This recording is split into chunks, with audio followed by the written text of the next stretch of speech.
Hi there students and welcome to another session of Business Studies with me Vishwanath sir for the 11th standard. We last finished with small business and we saw what are the different small businesses, what are the different ways in which the government helps them out, what are the different centers, and of course we also checked out with what are the problems which they face. Okay, and based on this we finished off with that chapter.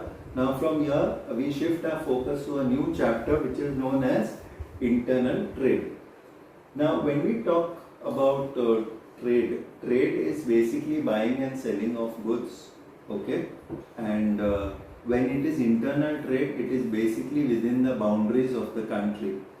So whatever buying and selling goes within the boundaries of the country and it doesn't cross the national boundaries. That will be known as external trade. Okay. So the activity of buying and selling goods is defined as trade.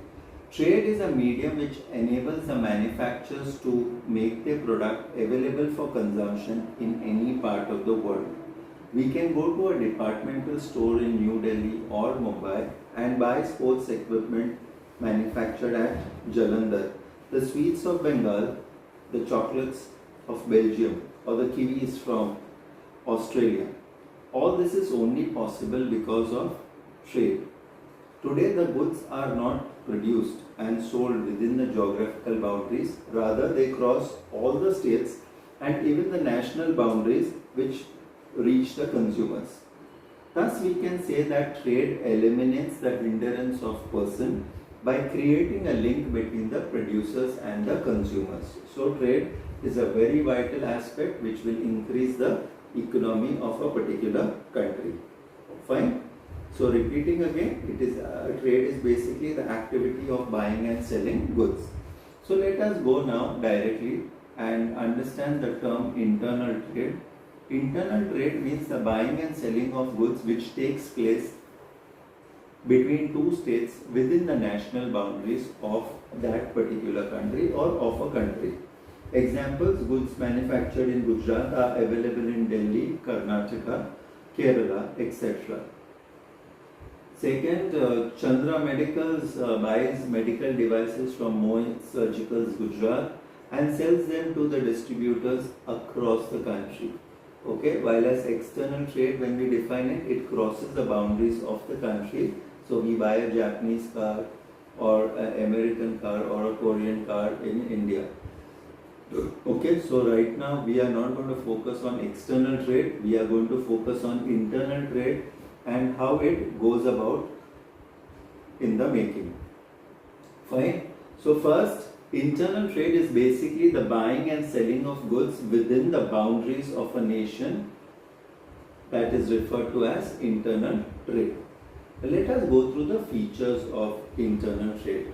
The number one feature of internal trade is that the goods must be a part of the domestic production. Goods must be purchased from an individual of a firm and established within the country. Payment against purchase is done in legal currency of the country. It facilitates availability of goods across the country speedily at a reasonable cost. Goods can be delivered using the local modes of transport.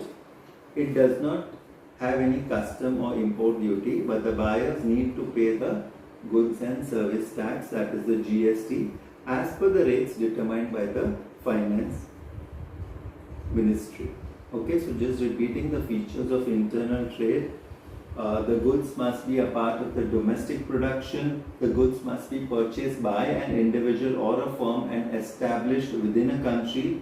The payment against the purchase is done in the legal currency of the country. It facilitates the availability of goods across the country speedily and at a reasonable cost. The goods can be delivered using the local available modes of transport. It does not have any custom duty or import duty, but the buyers are supposed to pay the goods and service tax as per the predetermined rates by the finance ministry. Okay, giving examples is a goods purchased from a salesman when he is doing door-to-door promotion, purchase from a shop in a neighborhood or a departmental store, purchase of goods during holiday in Shimla. Okay, so the process of internal trade is very clear. Manufacturer, he sells it to the wholesaler sells it to the retailer, and the retailer sells it to the consumers. Okay, so this is what we need to know. Manufacturers use the service of wholesalers or retailers and sell goods to millions customers located over a worldwide area. Okay, the wholesalers and the retailers are marketing intermediaries who complete the process of exchange of goods and services between the producers and the users or the ultimate consumers. Traders dealing in wholesale trade or individuals buy in large quantity and supply goods to retailers. These people are known as wholesalers. They have a link between the manufacturer and the retailers. Traders dealing in retail trade or individuals who buy goods in similar quantities and sell the ultimate customers are called retailers. Okay, so this was a brief about you. Now we shall go into a little bit of depth with wholesale trade. What is wholesale trade? That is very important. Wholesale trade is a trading activity in which the wholesaler buys goods in large quantities directly from the manufacturer for the purpose to resell it to the retailers. The other merchants, industrial or commercial users, the trader who buys in a bulk quantity is known as a wholesaler. Okay, so let's come now directly to the characteristics of wholesaler. Wholesaler enables the producers to reach to a large number of customers over a geographical wide area. Wholesalers purchase goods from manufacturers in large quantities and sell them to the retailers or industrial or commercial users in smaller quantity. Thus, the wholesaler has to bear the business risk. Now, anything could happen with the prices, anything could happen with the quality, so they have to bear with it. Wholesalers perform all activities including marketing and distribution of product, collecting information, and so on. They act as a link between the manufacturer and the retailers, because whatever information they get from the retailers, they give it to the manufacturer. So the manufacturers acts upon that easily. Okay, so there is a link there. Wholesalers need to invest a lot of money to buy huge quantity of stock and provide credit facilities to the small traders or retailers. Wholesalers may specialize in one particular line of goods or different types of goods from the same industry. Wholesalers can also reduce the prices comparatively as they enjoy high profits due to the high sales turnover. Okay, fine. So this is what we discussed, the characteristics of wholesalers, that they reach out to a large number of consumers over a geographical area. They purchase goods from the manufacturer in large quantities and they sell it to the industrial and commercial users in small quantities. Thus, wholesalers bears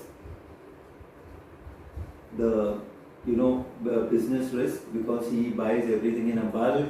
He performs all the activities related to marketing and distribution of goods. They also act as a link between the manufacturer and the retailers. They also invest money in buying a huge quantity of goods which they later on sell to the retailers. Wholesalers may also specialize in one or more product lines of goods from the same industry. Wholesalers earn they earn a comparative low margin as compared to high profits due to the high sales turnover. Okay, so today what we did was basically what was trade, and then we focused ourselves to internal trade, where we took the first part of it, which was known as wholesale trade. Okay, please go through the points of wholesale trade properly, and I'm signing off now. So this is Vishwanath sir signing off. Thank you so much.